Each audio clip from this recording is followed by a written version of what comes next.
What's up, everybody? Happy Tuesday evening, and thank you so much for being here for this week's episode of Under Review. My name is Joe DeRosa. You can find me on Twitter/X at show_DeRosa. You can find me on Blue Sky under review C1.psky social. Yes, I did have to look down at it, so I wouldn't flub that while we were live. And happy OTAs, everybody. It's seeming like after the draft, we were in a little bit of a lull besides the schedule release. And now we finally have some tangible Bills content to work with as we have seen the players, at least most of them, back in the Bills facility for some practices, some drills, and it's been a very exciting time amongst our fan base and the fan bases around the NFL. And this time of the year usually leads to discussion on projections for a lot of players with uncertainty, or at the very least, high hopes/optimism surrounding that player. And that's why I wanted to do tonight's episode around the sophomores. I do this every year where we take the former rookie class and see how we think they're going to shake out in year two, their projection, how they're going to be used. A few weeks ago, I did do an episode reviewing our rookie class, and I want to build off of that and talk about players that we have our eyes on, including Keon Coleman, Cole Bishop, DeWayne Carter, and the like, and see just what we think they're going to look like this upcoming season, if fans should be optimistic, and who we think might potentially break out.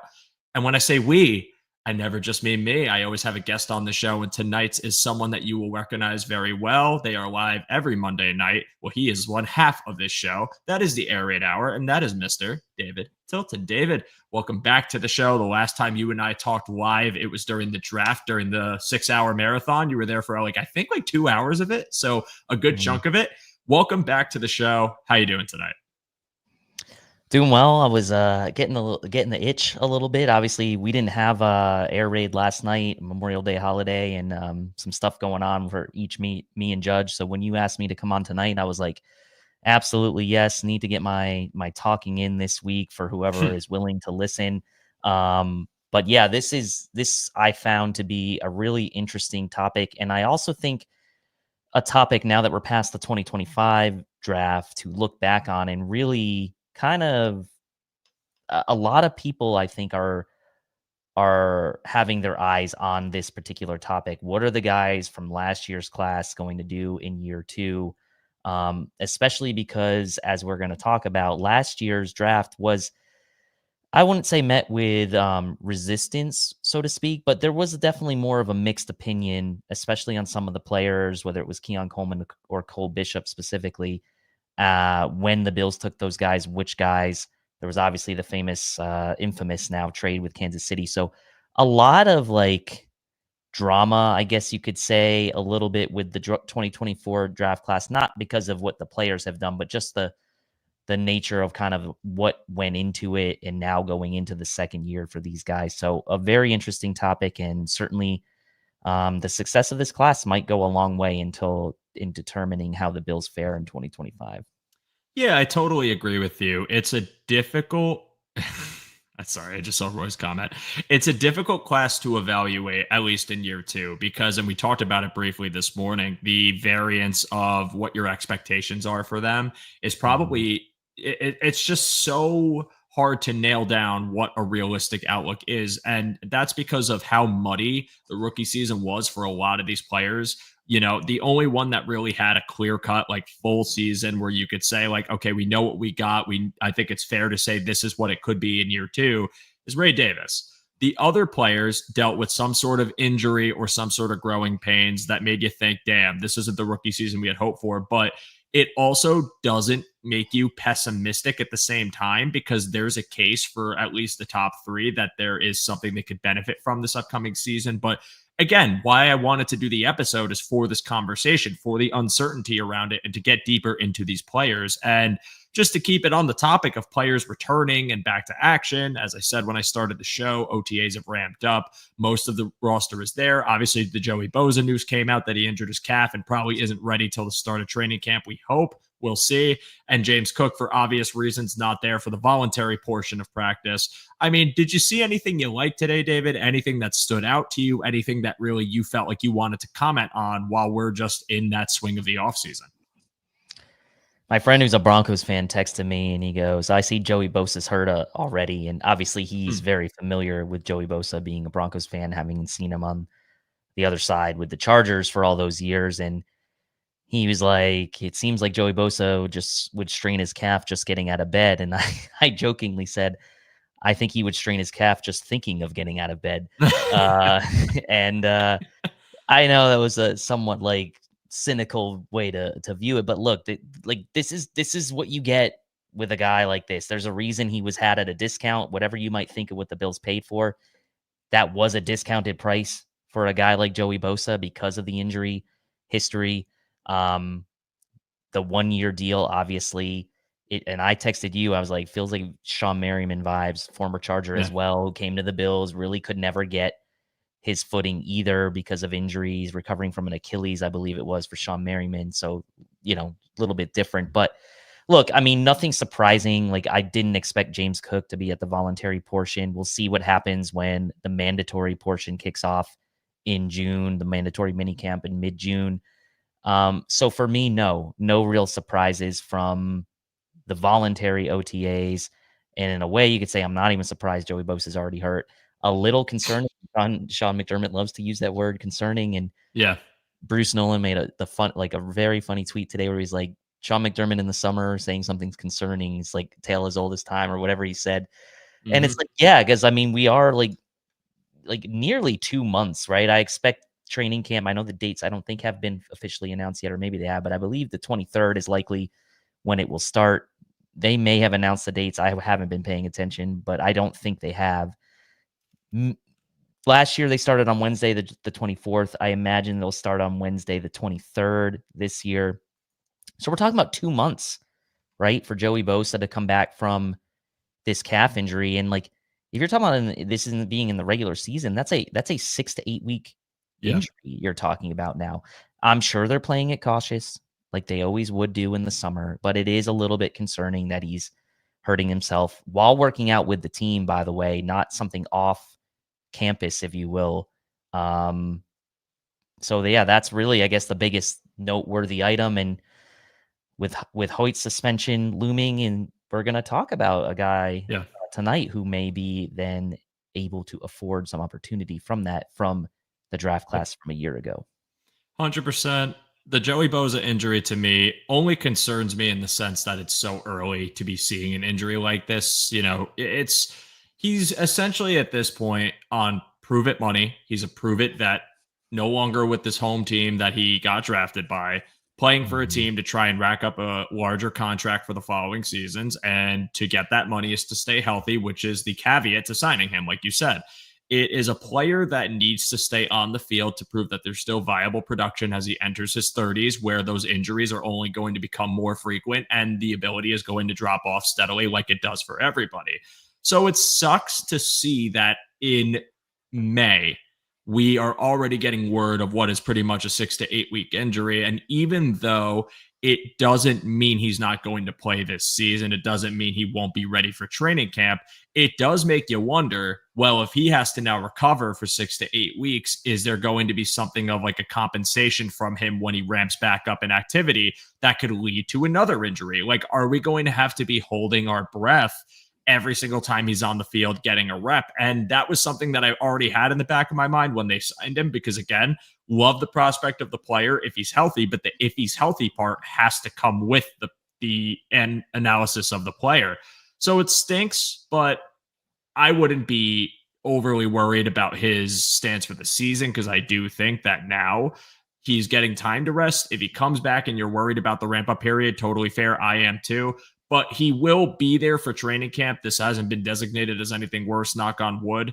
And we'll just have to see how it goes with him. But yeah, I think his potential injury history is going to open up the opportunity for a larger snap share from younger players or players that have been here, that I do think will benefit not only the younger player, but Bosa himself on a limited snap count, where maybe he inherits that Von Miller role and is truly just a pass rusher with very, very few run defense snaps. But otherwise, I don't really have anything on OTAs, since it's just like, it's the first practice. It's exciting. It's fun, but there isn't really anything of note because every receiver looks good in OTAs unless they're just having a major drop issue. DBs are going to get dusted because they can't tackle and can't really do much. So Trey White got worked a bunch today, and I saw people saying, oh no, Trey White's cooked, we shouldn't even have him on the roster. I'm like, Trey White would probably be doing that in OTAs when he was healthy and younger. It's just the way it goes there. So I don't have any strong thoughts either way, other than I'm glad it's back. It's nice to keep up with it, and I'm watching out for the young players. And speaking of young players, David, let's begin our conversation tonight by talking about Keon Coleman. Year one for him was, I think there were, and I've said this before, flashes of brilliance from him, times where it felt like he was getting in a groove that was hard to pull him out of. He was, it wasn't just a matter of like high pointing the ball and winning 50-50s and that was it. There were savvy moments from Keon Coleman, whether it was actually a sharp route run that he was able to kind of create separation, use his feet well, get hands, be able to, cause an explosive play, or good recognizing of zone spacing and finding the soft spots and getting himself in position for Allen, and then just building off those moments. It felt like pre-injury, you were getting a Keon Coleman that was emerging. Then the wrist gets injured. And here we are talking about what could have been, because when he comes back, the ramp up is just very slow and it doesn't seem like he's as involved. For year two, talk to me about your expectations for Keon Coleman. Do you think that now with the absence of Matt Collins and them bringing in, a receiver that's a separator, but not really as physical as Coleman might, essentially be, and another route running tactician in Josh Palmer, do you think it's, at all realistic to say that Keon Coleman is going to take on that Matt Collins role? The snap share will increase, but so too will the more physical assignments like the blocking and just certain things that you had Hollins do in his route tree that might be passed on to Keon. Well, it's interesting with Coleman because in the beginning of the season, he was receiving significant snap percentages, right? He was in the 90+% snap count. It was him and Hollins on the outside with Shakir in the slot. And he was on the field a ton, right? He was on the field a ton for his blocking, and the volume on the receiving game didn't necessarily come and follow, but he was playing a lot of games. And at the end of the season, he did end up playing in 13 games. And I know it felt like maybe he missed more than that, but he was on the field a lot, especially before the injury. So to me, you kind of take stock of like what he gave you in 2024, played in 13 games, started 12. We know the wrist hand injury was a setback. Ended the season with 29 catches for 556 yards and 4 touchdowns. His 19.2 yards per reception was the third highest in the NFL of any player with at least 25 receptions. So you do love that with the limited sort of reception count he got. He did make the most of that with that high yards per reception. I think you start to project what Keon Coleman can be in 2025, and you do have to take into account a few other things, right? You mentioned Josh Palmer coming in, probably with the money that the Bills are giving him, they expect him to be a more of an offensive threat than they had with Matt Collins in that sort of roster spot a year ago. You expect that and hope that Dalton Kincaid can bounce back from a subpar sophomore season himself, where he battled through injury. That he gets stronger and bigger, and he will be a more focal point of the offense. Curtis Samuel was injured and not healthy through most of training camp last year, came in the beginning of the season and was active, but didn't really play a lot. And you wonder how much that foot injury was affecting him. And Shakir is going to end up leading the team in targets again. So you start to kind of piece it all together and you wonder, like, is there really going to be a huge uptick in volume for Coleman? And you would expect there would be, because they did invest in him, and you expect they would be if he played the entire season. But my expectation for him is that he'll continue to be a boundary sort of man beater type of threat like he was a year ago. He'll continue to be a red zone threat like he was against the Jets and like he was against the Seattle Seahawks when he made those nice touchdown catches. But I don't think you should, and maybe this is just me being conservative, I don't think you should look at Keon Coleman as ever really, at least in this offense right now, being a super high volume producer when it comes to catches and targets and things of that nature. I think it would be fair after his 29 catch season a year ago to see that number come up and uptick into the 40 to maybe 45 catch range, around 700 yards, which will put him around 15, 16 yards per reception, which is slightly lower than he was a year ago. But obviously on more volume, you're going to get that number is going to come down. And 5 to 6 touchdowns, I think, would be a reasonable projection for him. And I think an improvement upon last year.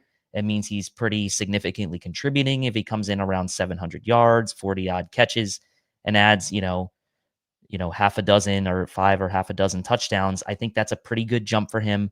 I think it will depend on what the Bills have planned for him, but his role in the offense, I don't think his role on the offense is going to be all that much different from what it was a year ago. I think the chemistry will get better between him and Allen. It was pretty good.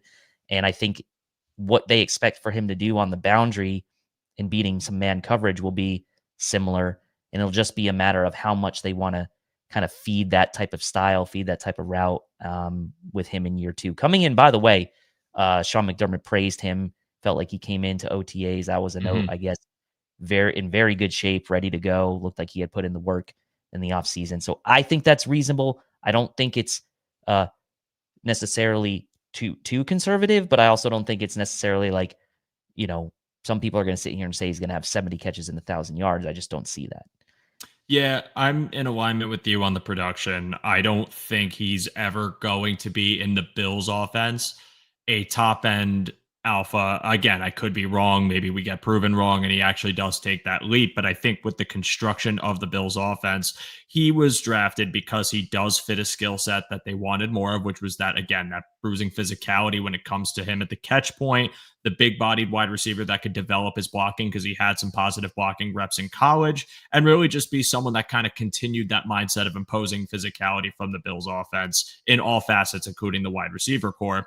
And something where when they played the Rams, it felt like that type of personality, that type of profile was so needed in a game where they just wanted to get as physical down in the trenches as possible, block their corners, and just create lanes for their rushers.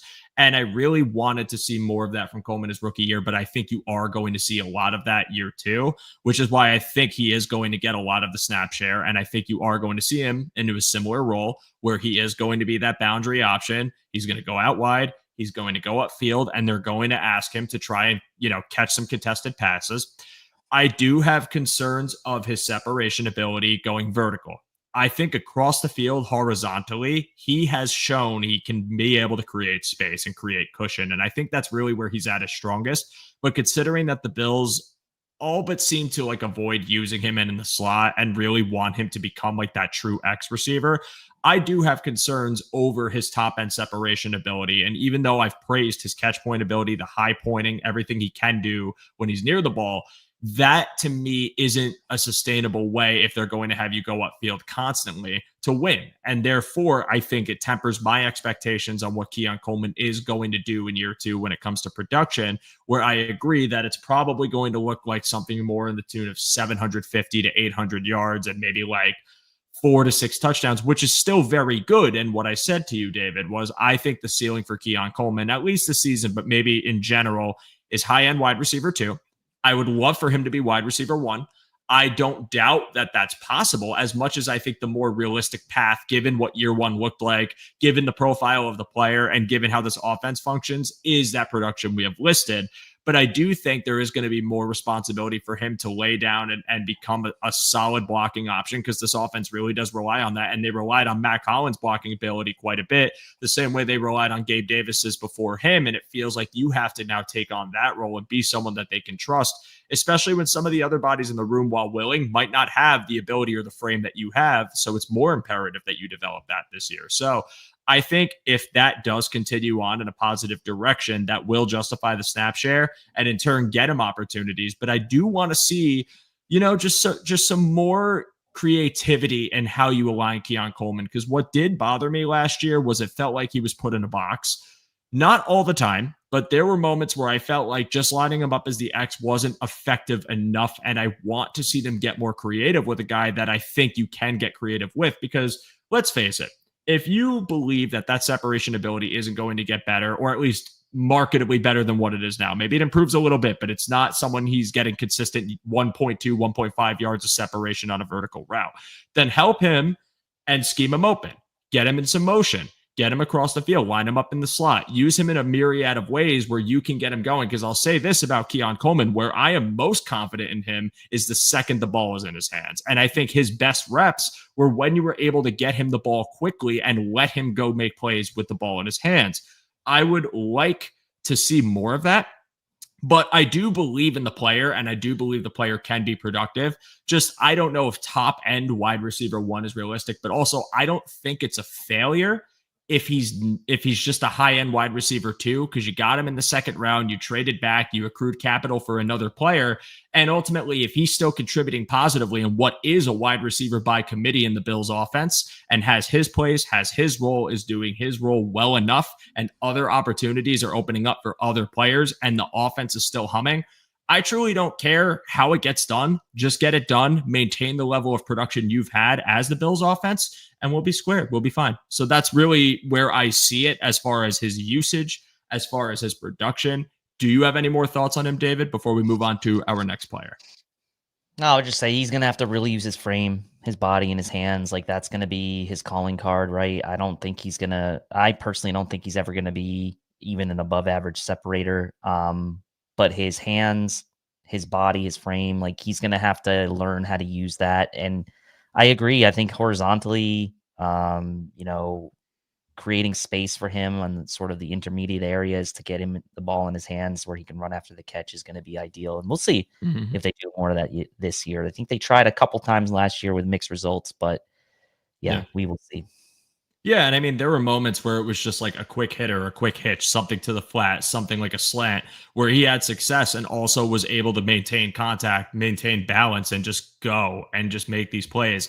And then, like, from that, they build off of it and continue to target him, and you could see the confidence develop. I truly believe that spark, those moments, make me bullish on the player. I just, like, again, the health was a factor, so I have to keep in mind that the wrist injury did slow down his development in his rookie year. I'm very interested to see what a full offseason and a full camp does for him, because there is plenty of potential for the player. As much as I say high-end wide receiver too, I do want to make it clear that I don't totally doubt that I could be dead wrong and this guy's a stud, because the athletic ceiling he has, like the build he has, it's all there for him and he can make it work. I just need to see it. So I'm keeping them tempered, and I think it's fair to temper your expectations, because that's how you don't get too excited and get let down. And moving on to the next player, I want to talk about Cole Bishop. Now, Cole Bishop, another interesting case and kind of the microcosm of this whole conversation, because the Bills take him. Brandon Beane on camera is visibly excited that they got this player, meaning that he was high on their board. They wanted the safety and they believed in the prospect. He is getting reps with the first team defense in training camp, then injures his hamstring, then misses time and loses the role to DeMar Hamlin, and Taylor Rapp ends up taking the other side. That's your starting safety tandem, because Mike Edwards also got hurt too. Bishop comes back, and because safety is a very difficult position to learn in the Bills defense, looks rough. Just looks rough to start. And, it's communication. It's knowing where you got to be, processing the play in real time. And there were just busted coverages. But it eventually did seem to improve down the stretch, where Bishop was making great plays from range and coverage. It seemed like he was recognizing where he had to be. He had a few great pass defense reps. What do you think about him, David? I mean, this is such an interesting projection because it's so open-ended. It doesn't feel concrete. It doesn't feel like someone's wrong for saying they don't believe in the player, but it also doesn't feel like someone's wrong for saying this guy's going to be their stud safety to start. I mean, what do you think about Cole Bishop in year two? Well, I think from the start, I would imagine, just based on kind of how things played out to start the season last year, you're going to likely have Bishop starting in sort of that Jordan Poyer role where Hamlin was a year ago, and Rapp sort of in his role where he was a year ago, kind of being that last line of defense. Now, neither guy is necessarily that sort of center fielding type. Rapp did it a bit more last year. I thought he improved in that area personally. Obviously, there's always the risk with Rapp with the friendly fire. We've seen that happen. But as a last line of defense, I think Taylor Rapp did a solid job last year. So I do think going back to where Cole Bishop was strongest in college, at and around the line of scrimmage. We know he's a good athlete. We know he can come down and play around the line of scrimmage and play the run fairly well. To me, that's where I would kind of start the journey, the restart the journey of Cole Bishop, especially if you're going to kind of have him and Taylor Rapp penciled in as your two starting safeties. That to me makes the most sense. Now, at the end of the day, they are going to want to be able to interchange these guys like they used to do with Poyer and Hyde, not pigeonhole them into like box or deep, deep half type of guy on every single play, right? They're going to have to interchange much. And I think they're hopeful probably that Cole Bishop, with his athleticism and some of the reps he got in the latter part of the season last year, and especially those valuable reps in the AFC Championship game where, yes, it was not great at times, but a great learning experience for the long run, hopefully for Cole Bishop, and gives the Bills some hope that that duo can be better than the duo of Rapp and Hamlin a year ago. So that's where I see him at least starting out, is kind of playing the more of the Jordan Poyer role, with Rapp kind of going back to where he played best last year. I don't see any reason to really change Rapp's role from where he was a year ago, assuming he's healthy, because he did a pretty good job as that last line of defense. So that's kind of where I see it starting out. Things could change. I don't think you can count out a guy like Derek Forrest pushing for some reps either. But for me, like, Bishop has to beat out Hamlin for that role. Like, there is absolutely no reason outside of injury that Damar Hamlin should be starting again for this team in 2025. And I love Damar Hamlin, the person, but the football player is adequate, I'll say. But you drafted Cole Bishop in the second round for a reason, because you wanted some more ceiling at that position. So that's what you're hoping for. I think if you're a fan and if you're the organization as well. Right. I think he has to beat out Hamlin. I think that was the plan for them, really, from the get-go, was they wanted him to beat out Hamlin. Again, an injury really hampered the mental side of his development, physical side of his development, whatever. I think that Rapp's spot is solidified, given how much he played last year and how much they relied on him. And I think Taylor Rapp had a good season. I think he's overhated, and I understand the friendly fire component because it's unfortunate, but that's also just the nature of the position and the way he plays. Like, I think that it Taylor also Rapp is a benefit at times, right? Like, it is a benefit at times. He broke out passes in the end zone. Like, you got to take the good with the bad with Taylor Rapp and that style, like, because it did benefit the Bills at times. Yes, it hurt them at times, but that's just who he is, and I don't want to take away from who he is, because it is good at times as well. It is beneficial. Yeah, he's not a perfect safety. You know what I mean? If we're talking Taylor Rapp and Damar Hamlin duo compared to the 2019 Hyde and Poyer duo, or the 2021 Hyde and Poyer duo, I'd be like, absolutely, I'll take the all pros. But I think Taylor Rapp does a good enough job in that spot. And I think he's a safety that, for the time you have him, can be built around. And I think that Cole Bishop is the complement, because Cole Bishop does have a lot of athleticism. And, you pointed out the strengths he has, which is playing closer to the line and being a bit more in that box realm, which I think he'll get plenty of opportunity to do, considering the Bills and they're now, like, I don't want to say newfound reliance, but the uptick in one high and maybe one high pair with press man jam and keeping safety lower down like Cole Bishop. I think that's where you can start him playing primarily if you decide to run that look a bit more frequently this year and get him going. But when they do the deep halves, or when they're playing their cover three, like, that's when I think Cole Bishop, I want to see the growth, from the actual recognition and processing point, because I think the athleticism is there for him to actually thrive as a free safety, to thrive as a deep half safety, because he's quick, he has the tackling ability, and when he hits hard. I think there's plenty there to work with. I think when it comes to fluidity in his hips and the ability to kind of twist and turn around the field, he has all the potential to do it. It's just being able to recognize your assignments. And I mean, like, you could see the benefits of just feeling confident in this playbook when you look at Micah Hyde and you look at Jordan Poyer, two safeties that didn't have high RAS scores, but played way beyond their athletic potential because of how smart they were in that secondary and how good of communicators they were. I think, obviously, the athleticism, we've called it out, we've pointed it out with Bishop. I want to see the development of that confidence in your position. Play with your hair on fire, be a communicator, and show us that you are someone that, while you are entering in year two, can become basically a quick vet and someone that can be a stalwart safety for this unit, because it's not just you who's taking on, like, this newfound leadership role, or it's not just you that's being relied on, but there are rookies in the secondary that, let's make their lives easier by making you someone who is more comfortable in this position and someone who can really be someone we can depend on. I'm just looking for those signs of growth from Cole Bishop. Again, I think in the back half of the year, he did play better. I think even in the AFC Championship game, everyone was getting dusted that game. I think that was just kind of a failure by schematic. I guess, if I want to call it, just Sean McDermott getting outcoached by Andy Reid in the first half of that game, and kind of the whole defense being put in a really rough spot. I think the individual player, I'm still confident in, can develop, because, again, the physical component will work. What does the mental side look like this year? And I see, conversation about Derek Forrest. The signing to me just feels like we need something. God forbid this doesn't pan out. Like we already had DeMar Hamlin. DeMar Hamlin came back on a cheap deal, and DeMar Hamlin can start if we need him to in a pinch. Derek Forrest, though, with the high athletic potential, the starting experience, how it looked pretty good in Washington before the regime change, that to me is just like a, hey, break glass in case of emergency. Cole Bishop's just not getting it, and we need to put someone in with Taylor Rapp that might give us more athletic upside than DeMar Hamlin. But I think it's Bishop's job to lose. So stay healthy in camp.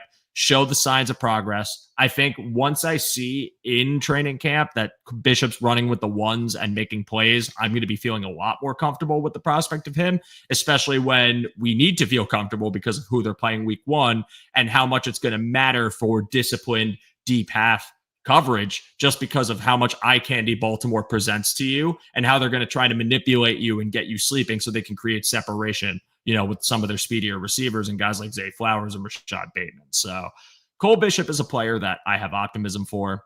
I hope he can grow. We'll just have to see. Any final thoughts on him, David, before we move on to the next player, which I think has the most to prove? I mean, that's going to be a tall task week one. Hopefully, for me, I want him to just be able to get through camp, no injuries, get as many reps as he can. I do think Forrest, in my mind, is a little bit more than a break glass in case of emergency. I think he could push somebody for playing time. And I do think that given the, ins and outs of the lineup they had with Hamlin and Rapp last year, I think they probably expect that they're going to have to end up playing three safeties, not necessarily at the same time, but having three usable guys at some point. So let's hope for health during training camp with that group. Because it was not healthy. It was not a healthy group in camp last year. It was one of the more uncertain groups, and then it got decimated by injury. And we were like, shh, like I can't believe this is happening. And for that reason, I can at least give flowers to DeMar Hamlin for the ability to kind of just like come in and, even though it's been described as adequate, play like that average level safety where it wasn't so terrible that they were just getting gashed every game, but didn't really have the same upside or potential that you saw when they had their all pros. And I saw, the conversations about Jordan Hancock, because obviously they took him later on day 3, a pick I had to wait several hours for, that I really had to use the restroom in that stream while I was waiting for Jordan Hancock to get picked. So that's kind of associated with it. So I'm hoping that's not a bad omen for the player. But I do wonder, too, what his usage might look like this year. I know, like it's mentioned, he could be a backup nickel, too. But maybe if there is any sort of prospect of him being safety 3 or someone that they might use in dime packages, that could be exciting or interesting, too. I don't know. But I wonder if there's going to be any impact with this player in camp, and if there's any prospect of any sort of like competition with Cole Bishop. I don't know. I don't think it's likely, but just for the buzz around him, I like the player. So I'm interested, really. But I want to move on to the next player. And if you guys didn't get a chance to check out Eric and Anthony's conversation with him on the film room, it was awesome. He seems like the coolest dude, very knowledgeable guy, really down to earth. And that's DeWayne Carter, someone that, as everybody who knows me or follows me knows, I champion this player. I mean, I was a huge fan of him as a prospect. The Bills picked him. I was so excited because I thought, one, they needed defensive line help last year too. And I was really confident in the player. I thought he was disruptive. I thought that while his tape at Duke in 2023 was better than 24, I believe that 2023 tape was still there, that he was someone that could create pressure, be a disruptor at the line of scrimmage, hold his own in double teams. Then his rookie season comes around, and it just felt like it just didn't click, really right away, but throughout the year.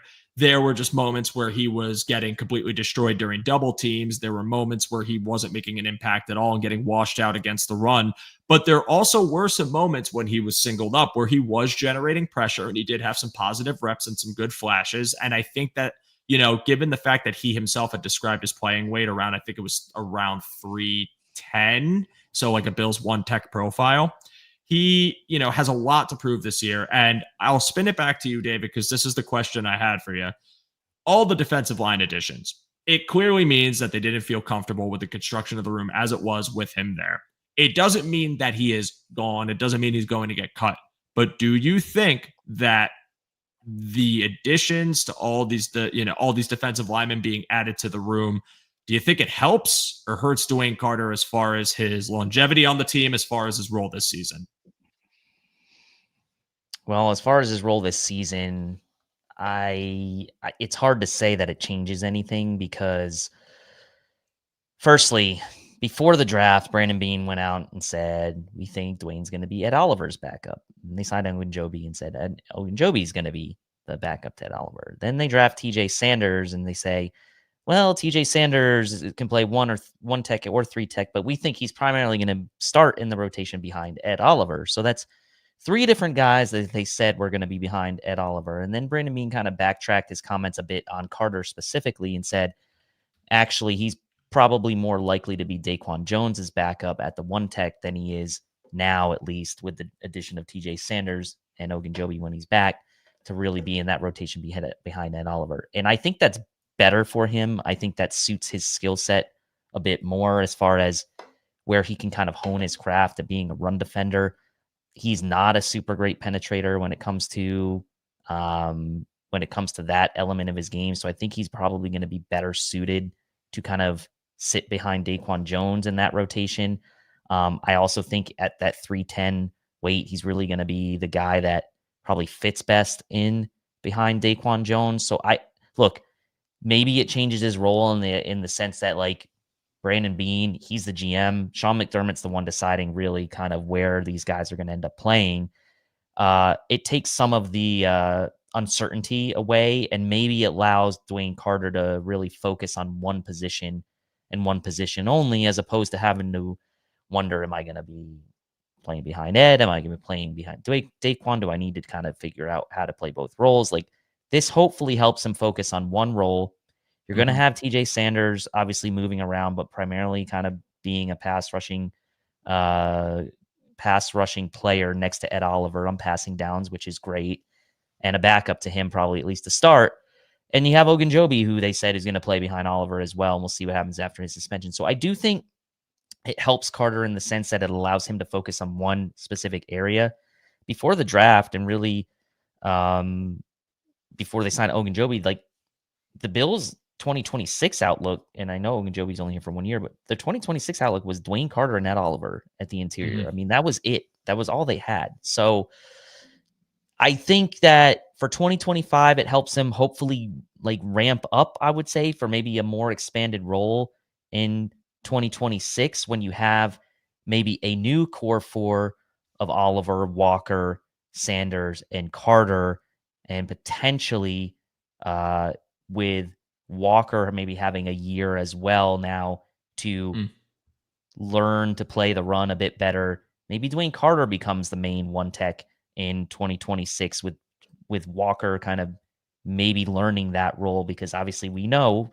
from the tape and the scouting, he wasn't really that great at defending the run. He was more of a penetrating type even at his size. So I think for the Bills, they want to probably line Dwayne Carter up to be that run stuffing guy, playing the one tech behind Daquan this year. And ideally, depending on what they do in free agency in the draft next year, becomes maybe the starter in 2026 at that spot. It is a long way to go. It is a projection, but as of right now, it doesn't seem like there's much else of an option beyond 2025. So I think the outlook for the long term on the team is good. It's just a matter, can he deliver on those expectations, I think. Yeah, and hearing them say that they're going to commit to him being, at least what they say is he'll be the primary backup 1 tech, is nice if you believe that simplifying his role will help him as a pro, because he himself said that he was learning, new positions, new spots on the line, because he did play 3 and he also played 1 last season. And when you have to juggle both of those in an NFL defense, especially in the Bills, who are asking you to get upfield and try to penetrate, that can be a lot to put on a rookie, especially a 3rd round pick. And you would hope they'd get it, but not everyone does. So that can lead to some issues and sometimes some uncertainty, lapses in technique, issues where you end up getting pushed off balance or not playing to your full potential. And then, of course, like every other effing pick that we had last year, pair that with an injury that slows the development down, and it makes matters a lot worse. And Dwayne Carter is someone that is going to benefit greatly from the fact that there is a 6-game suspension for Larry Ogunjobi, because now I think that means more of a snap share for him. I think Ogunjobi is probably still going to cut heavily into the amount of snaps he gets. But what you end up getting from DeWayne Carter now is a 6-game audition, in my opinion. What I think this is we need to see growth from you as the player, especially since you are the one that we are considering the primary backup to our one tech, because obviously now with Deion Walker, who to be honest with you, I have no idea what the hell they're going to do with Deion Walker, because Deion Walker could play at 3. He could play at 1. He could play as an edge. He could play as a 4. Like, a lot of different things are on the table for Deion Walker, to a point where I feel like the likelihood is move him around so you can give more opportunity to Dwayne Carter in that solidified role as the one tech. Because again, Deion Walker isn't the greatest run defender either. So it's not like the sure thing that just because he's a big body that he's going to automatically be 1T. He could, but I think it's more likely that with the experience in the Bills system that Dwayne Carter has, that would be your justification to have him make that role and play that role primarily. And I think that, again, making it so that he only has to focus on playing that position is better for him, because now I can, like you just said earlier, David, hone my craft, be able to lock into what I have to do position wise, technique wise, as a one tech, as someone who is playing on the inside, versus, more freedom as a 3 tech, more of I have to balance my run defense with a true pass rush plan. I have to rush in specific ways. I feel like that could really benefit Carter by just taking some things off of his plate. And these 6 games for him are going to be imperative, because if he actually plays well, if he shows progress from year 1 to year 2, where you could comfortably say that you feel good about him rotating in for Daquan Jones, I don't think Larry Ogunjobi coming back is a death sentence for DeWayne Carter as a snap share on the team. I don't think that's going to mean that we're going to expect him to be inactive again and probably part ways with him in the offseason. I think this is, unfortunately, just given the nature of last year and what they've done to address this positional group, a do or die stretch for him. But you guys know me. I'm rooting for the player. I go down with the ship. If Carter fails, I fail. And if he succeeds, I succeed, and I will be insufferable. I am rooting for the player, seriously. Like, just a person who I can tell he loves the game. I can tell he loves being on the team, and I can tell he wants to succeed. He went through some adversity last year. I want to see improvement from him on the field. I will be realistic about it, whatever happens. But the fact that there's a consolidated path for him right now to start the year does feel good if you think that will help him, and I think it can. That's my take on DeWayne Carter. David, anything else to add before we move on to Ray Davis? No, I think you're right on that. And I think that, the Bills obviously don't want people to get injured, and we'll see kind of what happens with Walker and that back.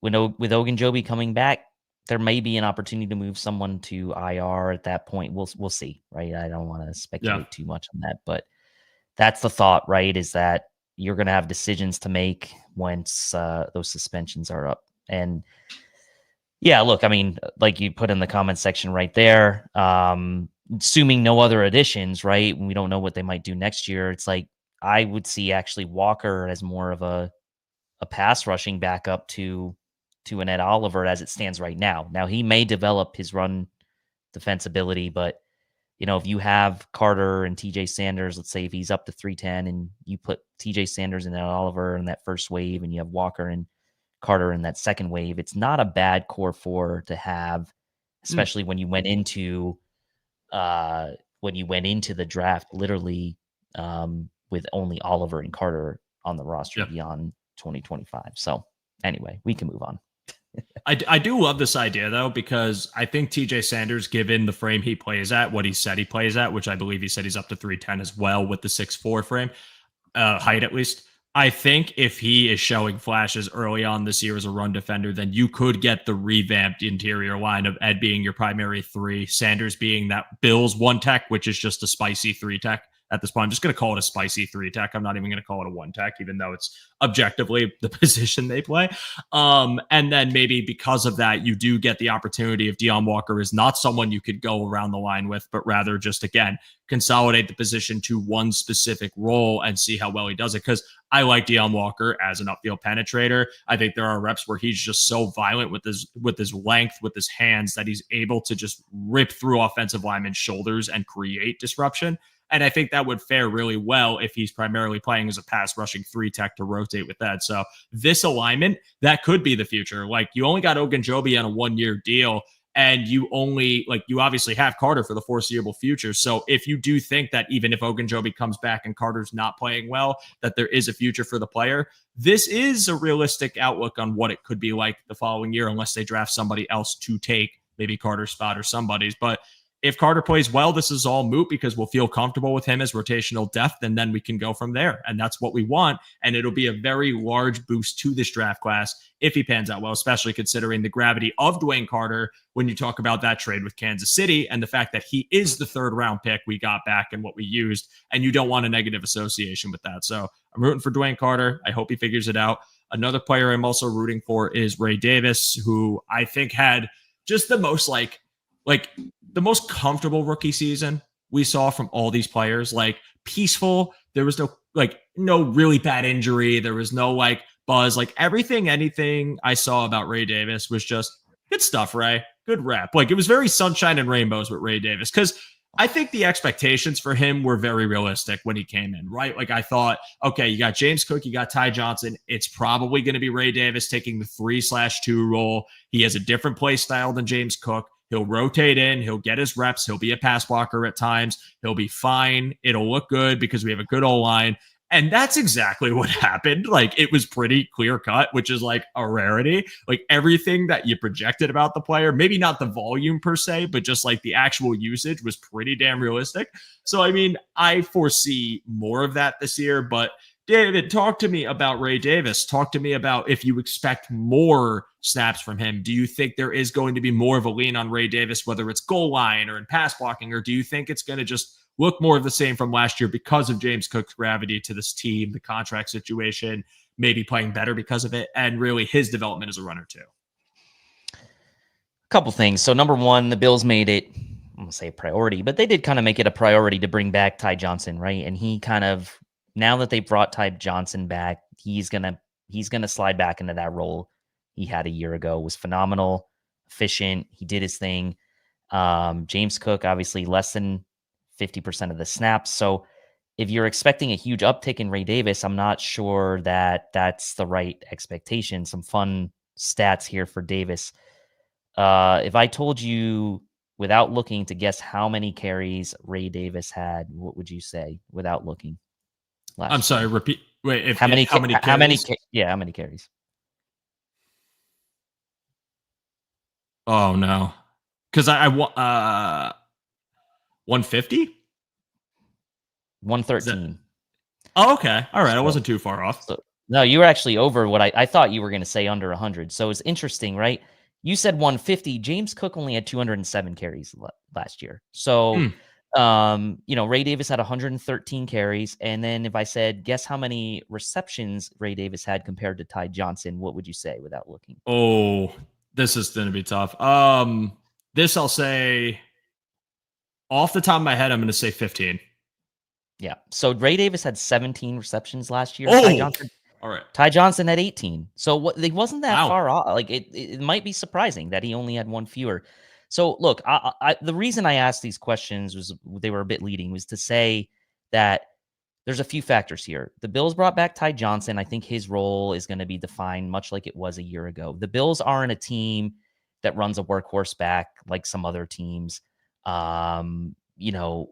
They're not even a team that really runs a 2-back rotation like some other teams where they had to have their early down guy and their third down guy. They really run 3 backs. And it's frustrating for fantasy football people, but for the Bills, it's great because they have 3 guys that they can lean on. I expect they're going to do more of the same this year. I, in fact, expect maybe, if anything, they might try to squeeze a little more out of James Cook this year while they still have him, in anticipation that they probably won't bring him back. While still giving Ray Davis his 100 plus, maybe a slight uptick in carries this year, maybe gets to 125, 130.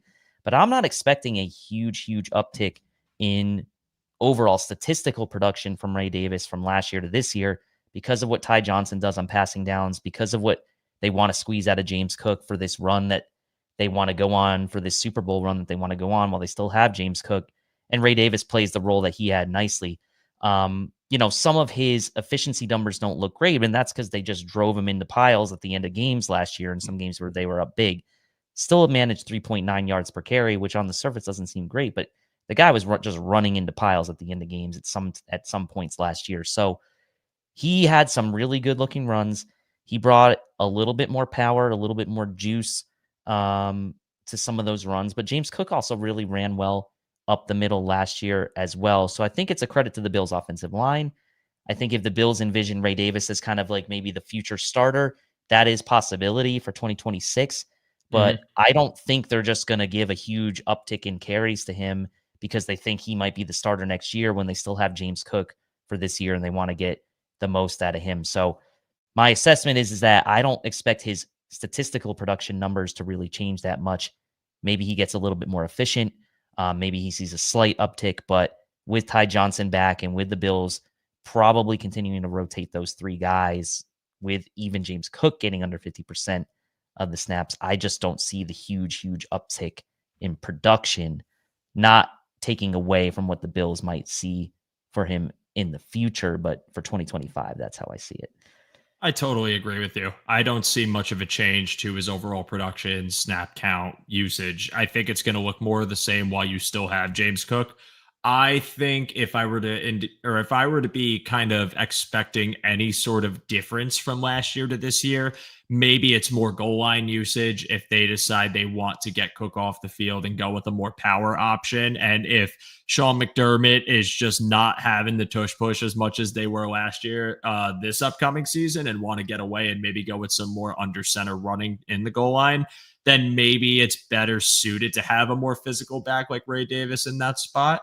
But that's really it, unless, again, Brady maybe goes more pony and gets Davis and Cook on the field. Like, there's not really much else I could say would be demonstrably different from his rookie season and now, just because, again, like, it worked. It was a rotation. Like, not only were the snap counts not great, or I'm sorry, the rushing attempts, the receptions, they weren't crazy different, but like, it worked. It was a productive rushing offense. So why really change that dynamic up unless you have to due to something like injury, which happened to James Cook earlier in the year, or if there's an injury to anybody, that's the reason you would switch it up. I think it's a fine rotation. I think you have a good complementary back in Ray Davis, whose role suits him well. Maybe a little more ramp up in the pass game if you believe that he's a viable enough pass catching option who generates yak, which I think he does do that pretty well when he has the ball in his hands. If you think you could get him some more screens or some more quick hitters, become a check down option, that'd be a lot of fun. But even then, it's not going to change to a dramatic level his production. I think you'll see more of the same from Ray Davis, but more of the same from Ray Davis is good. Like, it's a good thing for the Bills offense.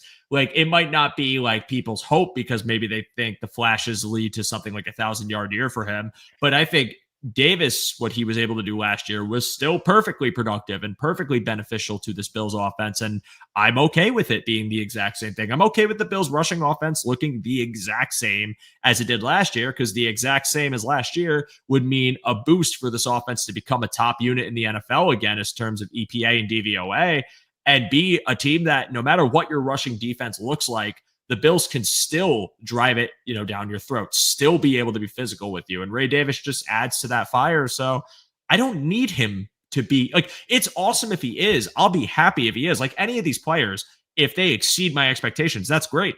But I don't need Ray Davis to be 1,000-yard rusher to be happy with his year two. I think a perfectly comfortable number is something similar to last year. Anything else you got on that, David?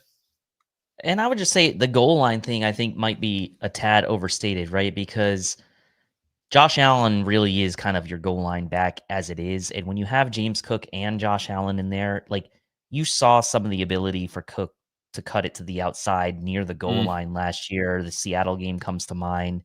The Jacksonville game early in the season comes to mind, where that's not something Ray Davis can give you at the goal line. So if things get bottled up in the middle, James Cook has that ability to cut it to the outside and get to the pylon, knowing you have Josh Allen anyway, kind of as your goal line back. I'm not saying like Ray Davis wouldn't be effective in his own right, like on a true power situation, but like, you're almost kind of like, in some ways, I think, giving it away unless you do some kind of rollout maybe with Josh Allen in that scenario, which is possible, right? But I wouldn't take away from the fact that the Bills do have some interesting options with James Cook on the goal line as well. That's fair. Yeah, and I agree with that. You don't want to telegraph it either, but I do think if you do decide, hey, we're just going to run it at you and like try to And yes, defend it, which they yeah, will do at the goal line too. Like sometimes they want to telegraph it because they want you to know it's coming because they want to prove they can beat you even if you do. Like it is a mentality thing for teams, and I think Davis can aid that. But yeah, I think like if I mean it more so in the mindset of if you think because Josh Allen's getting older and Josh Allen took some, bruises and even potentially a yeah, broken hand that's from fair. tush pushing, I That's think fair. Sean McDermott would be the first person to make the call and say, it's like, we don't want to stop running the ball, but maybe we just don't run the play as frequently. Let's like switch it up and then maybe try this physical back in the goal line and let's just Yeah, see if it no, that's works. But I'll be all for that. otherwise, I agree with you, though. Cook is the better outside option when you talk about goal line packages. What he did against Kansas City proves that. I mean, that play was incredible. And it's something they do Mm, need. And if Cook leaves next year, like they will have to replace that. I don't think Ray Davis blocks them from doing it. I think they will still get another back. But I'm yeah. optimistic for year two of Ray Davis, looking more of the same and it being quality. But I want to end the show with this final topic. And it's simply because we have other players that didn't really show you much or just showed you very little throughout the year. Talk to me about one of the remaining of this 2024 class, one of the remaining sophomores that you think has the highest chance to have a breakout year in their year two. Man, it's tough because the pathway to playing time for most of these guys is pretty limited. But I will say this, right? There's two guys probably. Number one may come as a surprise, but Javon Solomon with the injury to Joey Bosa. Mm-hmm. Landon Jackson's a rookie. I mean, you don't have AJ Epinesa under contract beyond 2025. So you're talking, and Joey Bosa not under contract beyond 2025. Hoyt suspended the first 6 games. So depending on sort of how Landon Jackson comes on, how effective AJ Epinesa is early in the season as a pass rusher, there is a small window of opportunity for Javon Solomon to show what he can do. Um, and he's in a good situation in the sense that the Bills beyond 2025 really have just him, Hoyt, and Gregory Rousseau as perceived, primary contributors. So I would like to see Javon Solomon insanely productive in college, right? Has some good pass rush ability to see if he can make a leap. And the other one's Ulofoshio. I think you've got Milano Bernard and Doria Williams ahead of him. But beyond that, there's a chance, right? He could be the fourth Mm-hmm. linebacker. He could be a direct backup to Milano. Spector can't stay healthy. Andreessen, not really the same position as a guy like Ulofoshio. Healthy scratch for most of last year. I believe he only appeared in 3 or 4 games, but a fit, at least from a prospect standpoint a year ago, a great fit for the Bills defense. And depending on sort of what the Bills sort of plan for Milano, like not saying they're going to take Milano off the field, but like there is a small window as well for Ulofoshio to maybe make some hay. And then I'll throw a dark horse out there for you. Two dark horses. I'll give you my main dark horse is Daquan Hardy. Oh, There were some high hopes for him a year ago as a return man. That didn't really pan out. They had Codrington on the roster. Um, we'll see what Hardy can do defensively. The room is a bit more crowded now. There's some vets, obviously, as we know, with Dane Jackson and Trey White. They did draft a bunch of corners, so it may seem on the surface that like there's not really a path for Daquan Hardy, but at the same time, they kept Brandon Codrington on the roster as a defensive back last year as a return man. If Daquan Hardy can show something in year two as a return man, then maybe that's the path for him to making a contribution, not necessarily on defense, but as a special teamer and a return man, potentially push Codrington for that roster spot. That's going to be a very tough decision for the Bills come end of training camp because I don't think you really want to keep a roster spot just for a guy that can only return kicks and punts as they did last year for Codrington. Ideally, that guy fits somewhere else on your team, whether it's a defensive back or a receiver. But they did it last year with Codrington. They might do it again this year. So I know they mm-hmm. traded for Codrington last year, but maybe Hardy can push him a little bit. But I would say the path, although the window's not open much, Solomon and Ulofoshio seem to me to have at least the likeliest path, even though the percentage is still pretty low, to making a decent impact in 2025. Yeah, all good takes. I think just to kind of go in reverse order, I really liked Jaquan Hardy in the preseason last year and thought there was actual potential for him to earn his starting role.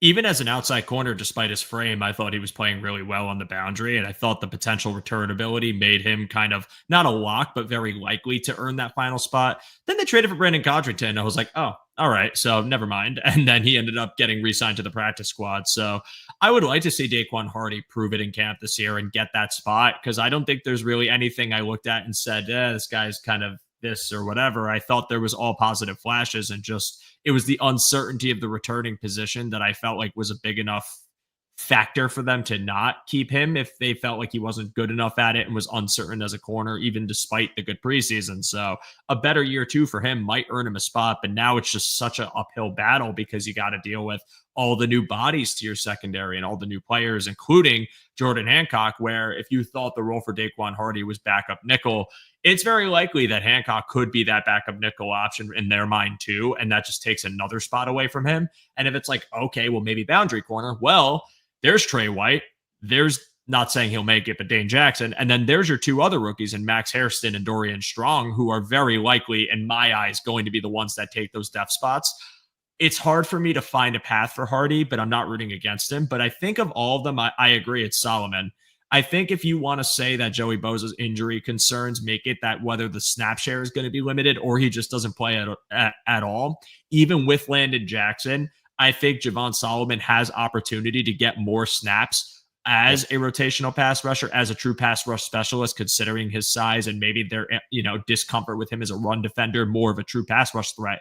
And I think there were flashes from him last year that make you say this can actually be a viable role for this player who was a 5th round pick, who does have, the ability to do that. And I would be very comfortable with it to say, of these players, he's the one I think is most likely to get playing time, but also be productive with this playing time and actually rack up like a tangible amount of sacks. I'm not talking 10, I'm not talking 15, but like even 5, 6, maybe. Like that could be something that could be in the ballpark for him. And when you talk about a 5th round edge rusher out of Troy, that's a win for someone who you have on the back end of your D-line rotation, especially if the following year, even if Landon Jackson's good, but maybe you move on from Epineza and Bosa, that's a player that's at the end of the room, capable of filling in, being able to be leaned on as a productive pass rusher while you aid and build on that room further for the future. So I like the idea of him being that potential breakout, or at the very least more playing time player.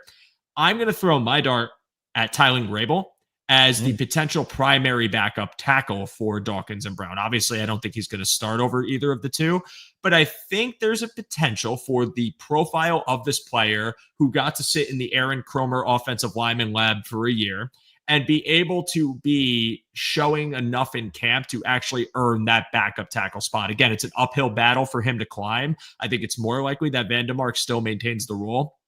But when I look at what the fact of like the UCF reps that I got to watch from him and some of the dominance he played with despite having like a huge frame, and the fact that this felt like a Kromer heat check pick, I just have a suspicion that there is optimism for his development to be primary backup tackle, potentially taking Vandermark's place with more, how do I describe this? More longevity because he has more years as, the second year of a 4-year contract. So that's someone I'm also watching out for. I feel like we forgot about Tylen Grable. We forgot about Travis Clayton. I don't know.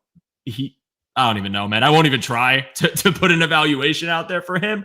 Grable is the one just to pick someone from this list that I feel like has a path to at least being like primary just because of what he can bring to the table at his position. I like the idea of him potentially being tackle 3, but also we had good injury luck. And I hate to say this, and I'm going to knock on wood and hope this doesn't happen, but like, I really don't know if we're going to have the same injury luck at the tackle position. And if Spencer Brown or Deion Dawkins go down, I felt good with Vandermark there. But if Grable has a good camp, I'm going to be pounding the table for this guy to be that person that fills in for either one of these players. So apart from that, Solomon's my main guy. I think he has a good chance to at least make some noise this year. And modest noise is still a win for the 5th round pick. But that's all I got. And David, any final thoughts? Year 2 players. Anything else you want to say before we wrap it up for the evening? Yeah, Grable's a good one. I had him kind of right below that list of Hardy.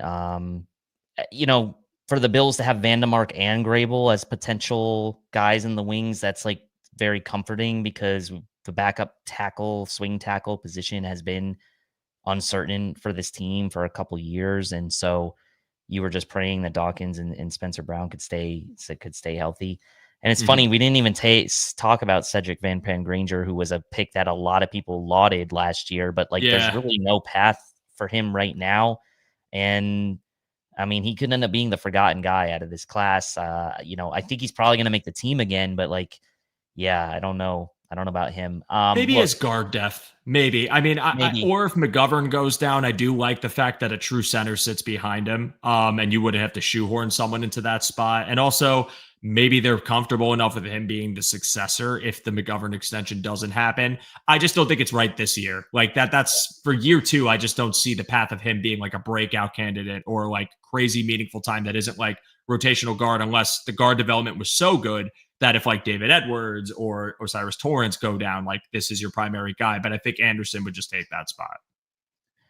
Yeah, I'd really like to see a Connor McGovern extension announced at some point, maybe now, right before the season would be nice. That would be great. I mean, looking back at what a bargain that contract was we got for him after he kind of came in, played guard that first year, then moved to center last year.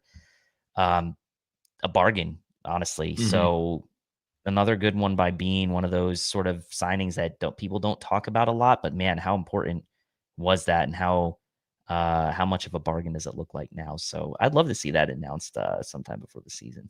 Yeah, absolutely, man. He's been a vital part. The slide over to center was, and the ability he showed, how good he just played at that position. Spot, man. I mean, filling Mitch Morse's shoes, like he was under the microscope moving over, and I know like they kind of had that like, handshake agreement, like, hey, you're going to move over once Mitch is gone, but like they had to consciously decide to cut Mitch Morse, who was still playing well, played pretty good in Jacksonville last year, and like hand him the keys right at the pivot. And that was a tough decision probably for Brandon Beane. I mean, maybe not so much when saw the cap space he saved by cutting Morse, but at the end of the day, like McGovern then had to deliver in a difficult spot and filling in for a guy like Morse. So he did good with that one.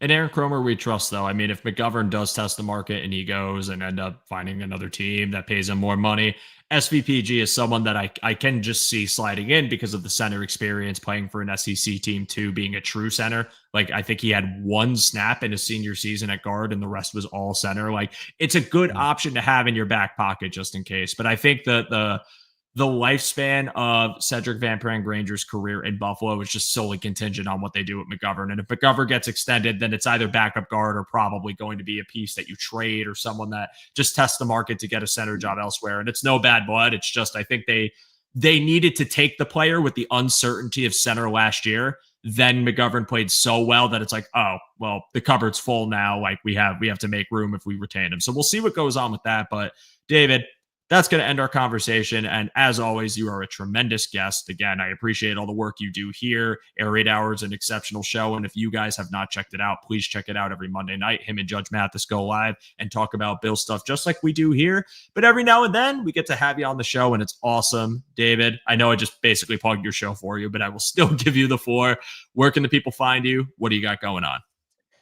Yeah, so Air Raid, we're doing something new this June months, weeks ahead for the show. We're going to do a little summer scouting the next couple of weeks at positions of need for the Bills in 2026. So next Monday, we're going to be on at 9 doing a little running back review. So we'll take stock of the Bills running back room as is and the contract situation going into 2026. Obviously, the big question mark and what will happen is with James Cook. So we'll take a look at maybe 4 or 5 of the top running back prospects in college, going into college football for the 2025 season, as we kind of contrast that against the Bills running back room and their contract situation to see where we might want to start looking at some players. So we've got that coming up. We'll do a couple other position groups as we head into our summer break in early July. And then, of course, we will be back right before training camp. Right on. Yeah, check it out, guys, because this is your opportunity to stay in the know. If you're uncertain about what the future looks like, if you're so focused on this year, but you might be thinking, hey, what could we actually be hitting in the draft or free agency next year? It's a great opportunity to do so. And these guys do the work. It's not just It's not just always a conversation. It's a conversation with detail, with layers to it, because of all the work that they put in, all of the analysis that they are providing for you. It's so worth your time. So check them out when you can. David, once again, thank you for being here. I always appreciate you joining me. For me, I am Joe DeRosa, and you can find me on Twitter /X at @show_DeRosa, the host of this show, the producer of the Film Room. Check out what Eric and Ant have going on. Again, their episode with DeWayne Carter. If you are a One Pass member, thank you for watching. If you are interested, check out the description. The sign-up link is there. And for $60 a year, you can become a One Pass member. It is very much worth your time. If you are thinking, damn, these guys were so good, I just want more Cover One content. Well, I have two options for you. One, you could check out the YouTube channel and all of our podcasting platforms and listen to our shows, watch the rest of the shows going on with this network, whether that is Air Raid Hour, whether that is Cover One Buff, whether that is Film Room, or you could do option number 2, which is wait until 9 p.m. because Mr. Anthony Prohaska will be going live for an episode of Disguised Coverage where he will be discussing the importance of Joey Bosa, which, you know, that could make you feel really good, or that could make you feel like a really pessimistic doomer by the end of the night, depending on what that injury looks like throughout the year. But regardless, Ant does fantastic work. I've had him on the show. You guys should check him out if you are interested. So don't close out on YouTube, Facebook, wherever you're watching. But for us, we're going to say good night. Thank you again so much for tuning into this week's episode of Under Review. And as always, go Bills. We will see you next time. Take care, everybody.